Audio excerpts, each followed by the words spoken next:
In the last episode of the West Ham Crew, we managed to make a great comeback, beating the French side Nice and proceeding to the quarterfinals of the Europa Conference League. As we also managed to clean up FA Cup draw against Arsenal and Leeds to proceed to the semi-finals of the FA Cup.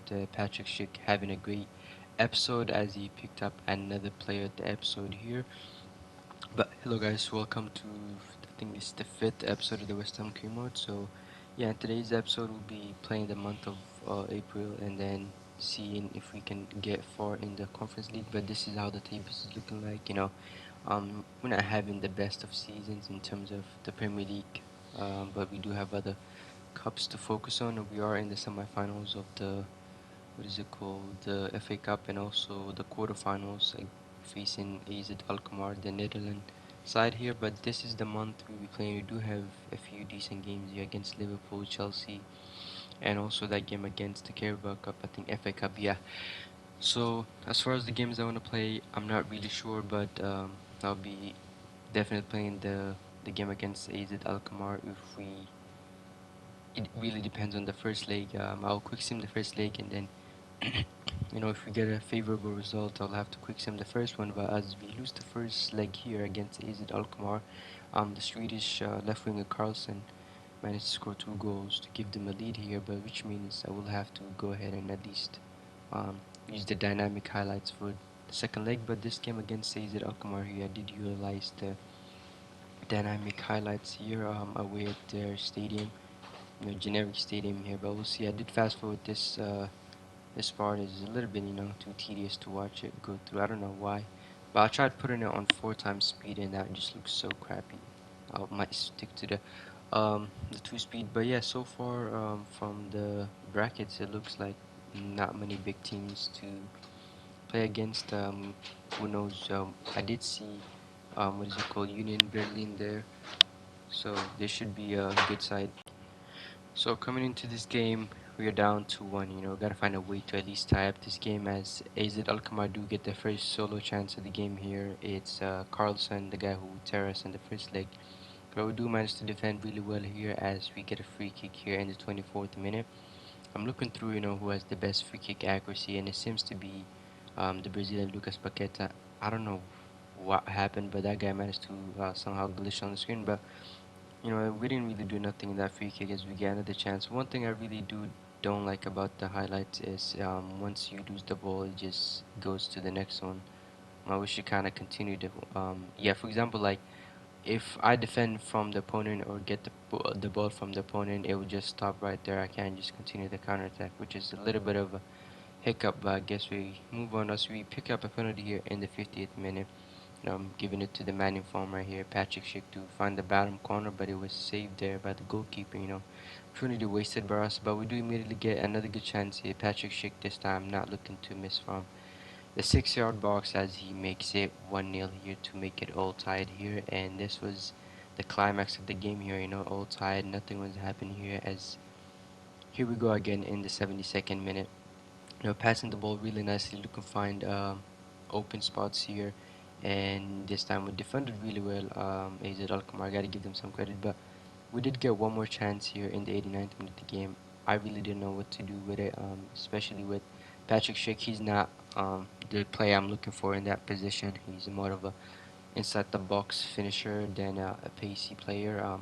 Yeah, one of my favorite players to use. I think it was last year, FIFA 22. This player I really overused him. His name is Amin Adli. He's French striker that plays for Leverkusen. So yeah, he's one of my favorite players because he's a mix of agility and speed and finishing. So inside the box is dangerous. But as you can tell, this game did go to extra time. Nothing separating between the teams. No extra time in this highlight. That's something I found out. But it was just end to end here. They did miss two of their first three penalties, and we also did miss one. And this is my game plan coming into these penalties. I just have to score two and or three, and then just win it. As Alfonso Ariola here does make the final save to send us to the semifinals of the UEFA Conference League. So yeah, I think West Ham won it in real life, so something we have to win it. If we can't win it, it's gonna be some bad repercussions, but that's besides the point here. I just want to focus on what's on the menu right here. As Pedraza did come back from injury, he kind of he's the second string now, ahead of behind I should say Johnson, who's really been impressive in that left back position. So I think I will keep him there, and Pedraza he might get some minutes off the bench here and there. But yeah, for now I'll stick with the West Ham man. Johnson, as this game coming to this game against Aston Villa, I don't really know what to expect here. So I just wanted to get 3 points here. Yeah, but Aston Villa were really a decent side. They played really well, but we do get a goal back here in the 49th minute. I can't remember how they scored. I'm not even focusing on the gameplay, but Danny Ings did make it 1-1 here as we pick up a corner here in the second half, looking to put something here. That would have been in the back of the net by Jared Bowen, but it was defended really well there. Would have been goal of the season right there if he scored, but we bounce back here again, but that's how the game is going to end. Unfortunately, we settled for a draw against Aston Villa. And yeah, moving to the next game here, we'll be taking on, I believe this team is Liverpool. Yeah, I'm not sure. Yeah, Liverpool here. They're I think currently second place or first place, so it's gonna be a tough game. But um, we know we can play against the big side. We showed it against the Spurs in the Premier League. We did get absolutely smoked by them in the Carabao Cup, but I feel like I have a good chance against big teams as they usually all go all out attacking. I think in the last two FIFAs it was easier to beat Liverpool because they run a high press, so they will be leaving a lot of players forward, and you can take advantage of the space. But that's how they line up. Liverpool, nothing different. They signed Rodrigo from Real Madrid, so it's an interesting signing. But yeah, coming into this game, I just want 3 points here. Anything, I would even take a draw in this game.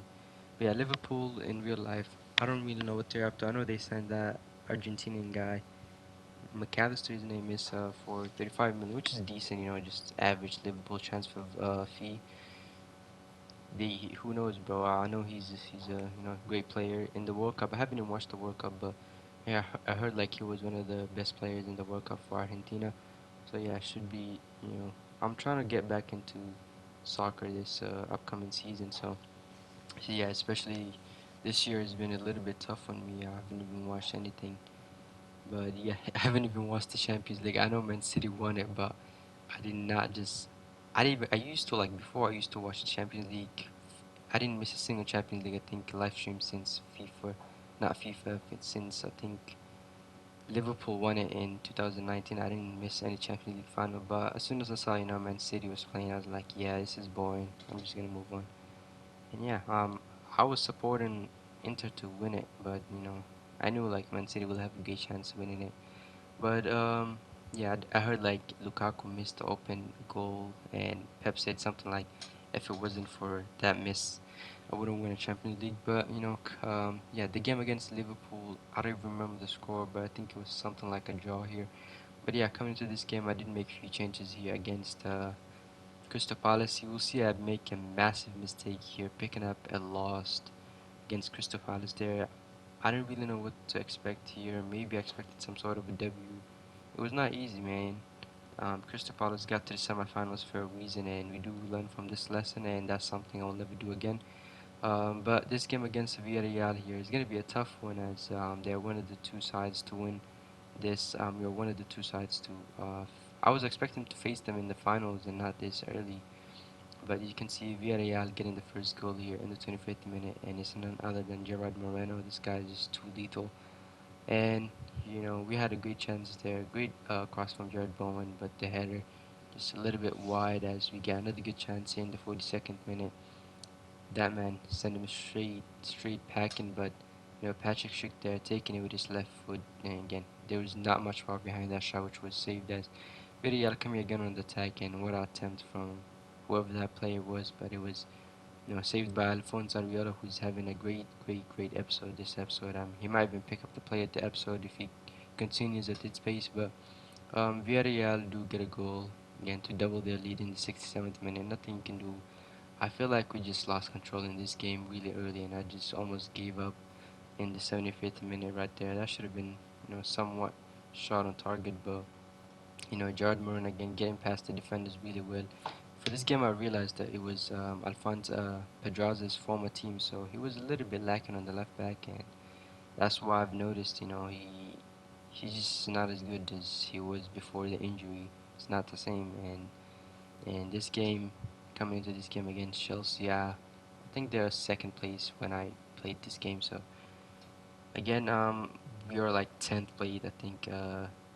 I'm sorry guys. I don't remember like the games I play. I just play the game like maybe for 45 minutes, record the gameplay and like edit it maybe like 4 days later. So I don't remember some of the games, and I try to like commentate, record the commentate in like one take.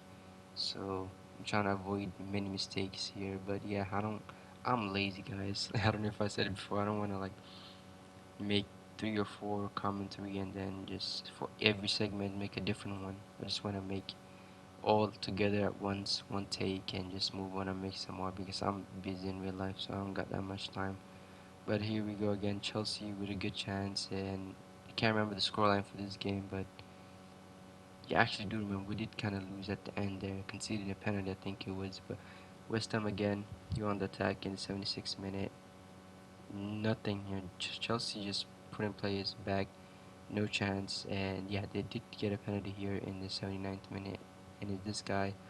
Kai Havertz does find the bottom right corner to make it 1-0 to Chelsea and to give them a lead here, and 3 points for Chelsea. And our horror continue in this game. And lately we've just been really sleeping in the Premier League. We haven't got that much results, but I'll be promoting the first sort of youth academy graduate. It will be Haynes. He will be promoted to the first team and sent out on loan. Here we go, the second leg of the Villarreal UEFA Conference League semifinals away at the Ceramica Stadium. So yeah, this game I wanted on the front foot really early. Maybe get a goal early to settle the nerves here. But Villarreal were against that as they looked to find the back of the net somewhere early in this game. But we defended really well to deny them the opportunity as we go here again on the attack in the 48th minute. This was a great chance we had. And yeah, up close, that was a terrible, terrible shot from Sushek there. And yeah, this was pretty much the whole game we had today. We had chances up close and we just not converted them as we get another good chance here. At the brink of halftime here, looking to get something out of this game. A great bit of skill from him and Patrick Schick this time denied by the defender there. Villarreal, I gotta give them some credit. They were just defensively sound at the back. Of course they have better defense than us, but that's not to be disappointed at defense. But Jared Bowen here again. I don't know what was up with him in this game. I felt like everyone in this game was just asleep. Even the guy expected to finish from up close. Patrick Schick was just asleep. This game was really tough, and showed us the first time what it feels like to play. European caliber side like Villarreal. And to be fair, we were not ready for this game. We didn't show up there, and Gerard Moreno did make it another goal there to make it 4-0 in aggregate here, and we got absolutely outclassed in this game. And they do had another goal here, 5 goals. In the leg, it was absolutely done. Finish wraps. We're out the Conference League, and you know what that means. We're not ready for it, but this is how we sit in the 10th place here. Next episode, we do have 4 games to play, and we did lose in the FA Cup there. Carabao Cup lost every single tournament we're out. We're having such an underwhelming season. At first it was looking a little bit promising, but we did fall off. So you know what that means. If we can secure a European spot, a lot of our players, Declan Rice is leading the way. He could be off to a different team. Who knows? But we'll find out that in the next episode and episode after that here. But the player of the episode will have to go to Alfonso Ariola. If you made it this far into the episode, make sure you leave a like and subscribe. Take care.